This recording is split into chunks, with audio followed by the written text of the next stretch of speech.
Telugu Desam party జాతీయ అధ్యక్షులు శ్రీ నారా చంద్రబాబు నాయుడు గారు, అలాగే జాతీయ ప్రధాన కార్యదర్శి నారా లోకేష్ గారు, తెలుగుదేశం పార్టీ మొదటి జాబితాలోనే కోడుమూరు నియోజకవర్గానికి చెందినటువంటి సీనియర్ నాయకులు విష్ణువర్ధన్ రెడ్డి గారు బలపరిచినటువంటి వ్యక్తి బొగ్గుల దస్తగిరి గారి పేరు ప్రకటించడం హర్షం వ్యక్తం చేస్తూ మరి ఈరోజు బొగ్గుల దస్తగిరి ఒక మంచి సౌమ్యుడు, చదువుకున్న వ్యక్తి, గ్రామాల్లో పర్యటించి గ్రామాల్లో ఉన్న ప్రజల అనుభవాలు తెలుసుకున్నటువంటి వ్యక్తి. ఎందుకంటే 2 సార్లుగా సర్పంచ్ గా చేసి గ్రామాలతో మంచి అనుబంధంలో వ్యక్తి, ప్రజలతో ఎలా ఉండాలి అనే వ్యక్తి.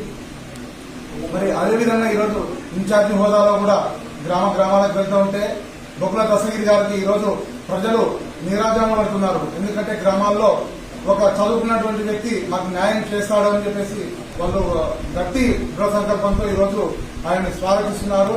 ప్రతి విలేజ్ లో మరి ఆయన స్వాగతిస్తూ ఖచ్చితంగా మిమ్మల్ని గెలిపిస్తాము, తెలుగుదేశం పార్టీకి మేము ఓటేస్తాము, చంద్రబాబు గారిని ముఖ్యమంత్రి చేస్తూ మిమ్మల్ని ఎమ్మెల్యేగా చేస్తాము, మీ ద్వారానే కోడుమూరు నియోజకవర్గంలో అభివృద్ధి చెందుతుందని ఒక గట్టి నమ్మకంతో ప్రజలు ఈరోజు ఏ మండలానికి వెళ్ళినా ఖచ్చితంగా ఈరోజు మనకు హామీస్తున్నారు.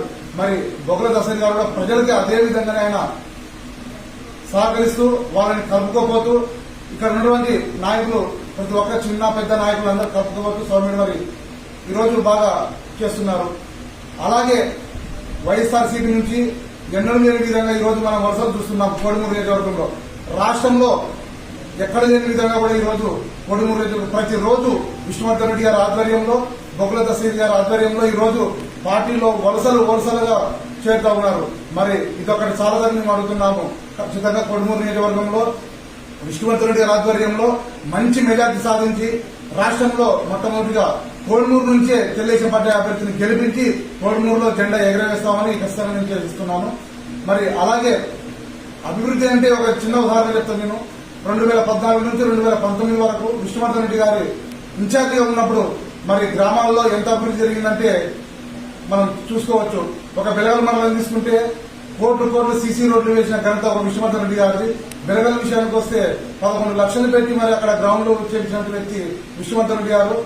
రాష్ట్రంలో ఎక్కలేని విధంగా రాష్ట్రంలో ప్రతి కాన్స్టిట్యూన్సీకి 2000 పెన్షన్లు మంజూరు చేసింటే ఆ రోజు విష్ణువర్ధన్ రెడ్డి గారు కోడుమూరులో బడుగు బలహీన వర్గాలు చెందినటువంటి వితంతులు, ముసలివాళ్లు మరి ఇలా పెన్షన్లు రావాల్సిన వాళ్ళు చాలా మంది ఉన్నారని గ్రహించి 3600 పెన్షన్లు ఒకేసారి కోడుమూరు నియోజకవర్గం మంజూరు చేయాలని మరి ఏకదాటిగా పట్టుబట్టి ఆ రోజు రాష్ట్రంలో ఎక్కడ లేని విధంగా 3006 పెన్షన్లు తెచ్చినటువంటి వ్యక్తి ఘనత కూడా విష్ణువర్ధన్ రెడ్డి గారు అని చెప్తున్నాము. ఈ యొక్క ఉదాహరణ తీసుకుని 2024 ఎన్నికల్లో ఖచ్చితంగా తెలుగుదేశం పార్టీ జెండా ఎగరవేస్తామని విష్ణువర్ధన్ రెడ్డి గారికి మరి బొగ్గుల దస్తగిరి గారికి కోడుమూరుని బహుకరిస్తామని ఈ విధంగా మీకు తెలియజేసుకుంటున్నాను.